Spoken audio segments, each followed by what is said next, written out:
Dear students, this audio cassette is part number 2 of the LYS series, that is, Learn Yourself series of bookkeeping and accountancy, produced by JJ Audio Vision.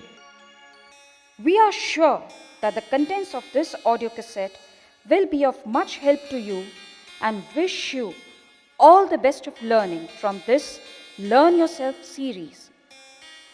This audio cassette from the LYS series is presented before you by Jani Classes, Mumbai 92.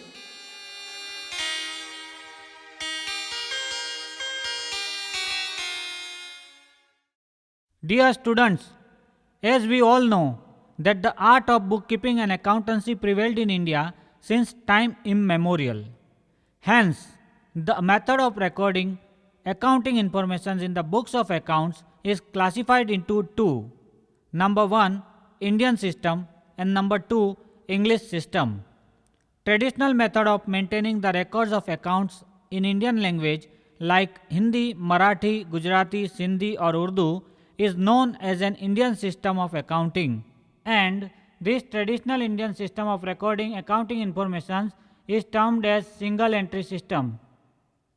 Double entry system is very popular in English, and nowadays it is universally followed because of its various user friendly advantages. This system does not necessarily imply that it should be followed or written in English language only. It can be conveniently followed or written in Hindi, Marathi, Gujarati, or in any other convenient language. However, single entry system of accounting is outdated, and hence we should concentrate in learning the user friendly double entry system of accounting. Double entry system of accounting is logical and scientific. That's why it is the most perfect and complete method of recording the accounting informations. Every business transaction involves either profit or loss, either income or expense, either receipts or payments, either exchange of goods for goods or exchange of goods for cash or services. More or less, every transaction involves payment or receipt of charges for the goods or services received or rendered. That means every transaction has twofold effect. The one effect is of receiving something in cash or in kind, and the other effect is of giving something in cash or in kind. This implies that in this system, every business transaction has two effects. One is debit effect and the second one is credit effect. Therefore, for every debit, there has to be a corresponding credit. Thus, the account which receives the benefits is debited in the books of accounts, and the account which gives benefits is credited. For example, Amit purchases the goods worth rupees 1000 from Rajesh in cash. Amit gets the goods and parts with the cash. In the books of Amit, goods account will have debit effect and cash account will have credit effect. Thus, every business transaction is split up into two parts or two aspects or effects, and the debit effect is then recorded or posted from journal to debit side of the ledger account, and credit effect is posted to credit side of the ledger account. In this system of bookkeeping, all debits are equal to all credits. Therefore, every business transaction is recorded and posted to two different accounts at two different places. At the end of the accounting period, all the ledger accounts are closed and balanced by totaling or casting the debit side and credit side of each and every ledger accounts. Then, the balance of each and every ledger account is extracted and separately recorded on a separate sheet, and it is known as trial balance. Total of debit columns and credit column of the trial balance must be equal. This ensures arithmetical accuracy of the posting and its casting or totaling and the balancing of the debit side and credit side of all ledger accounts. As double entry bookkeeping system seeks to record every business transaction in money or money's worth in its double aspects with debit and credit. That's why this system is universally accepted by almost all the businessmen and business houses. Simply, if you want to understand the two aspects of any transaction, just remember that every transaction involves give and take policy. If you give something, you get something. And if you want to have something, you must give something. This means you have to record two aspects of each transaction. The first when you give something and second when you get something. Consideration for consideration in cash or in kind is recorded in the books of accounts. When actually received or paid or when it's due or accrued. Now let's see what are the advantages of double entry bookkeeping system. Double entry bookkeeping system provides the following advantages. Number 1. It records both the aspects of each transaction in the books of accounts. Number 2. It ensures arithmetical accuracy of accounts. Number 3. It helps in preventing and detecting frauds, mistakes and errors. Number 4.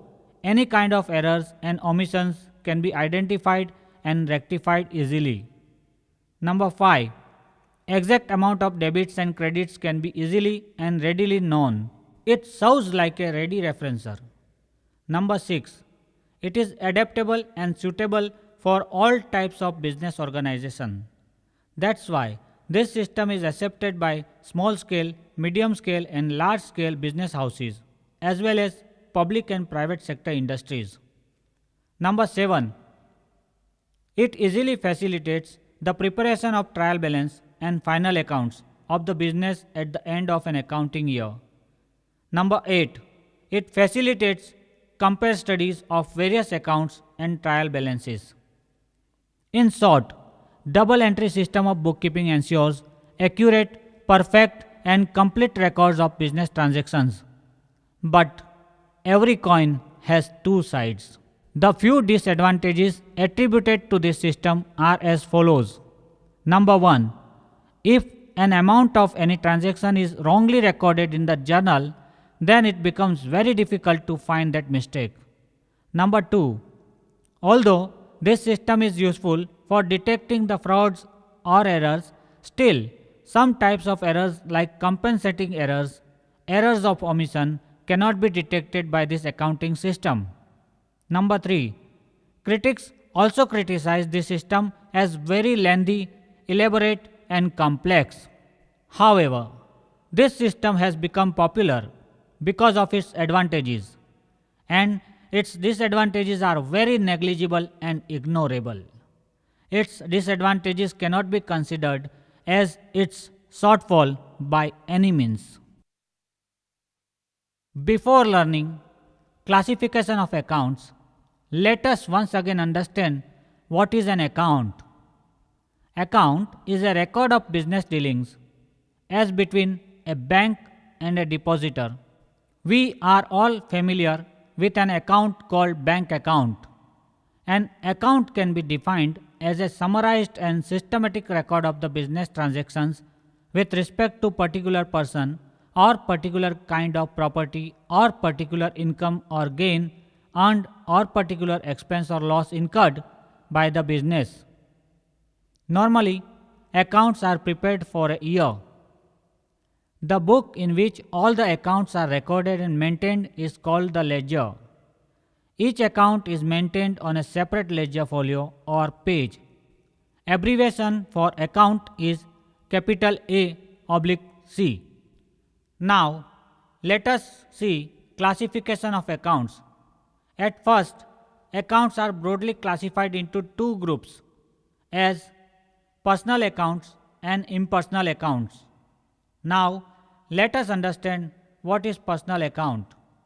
The account of an individual, firm or company, local authority or association with whom the business deal is called a personal account.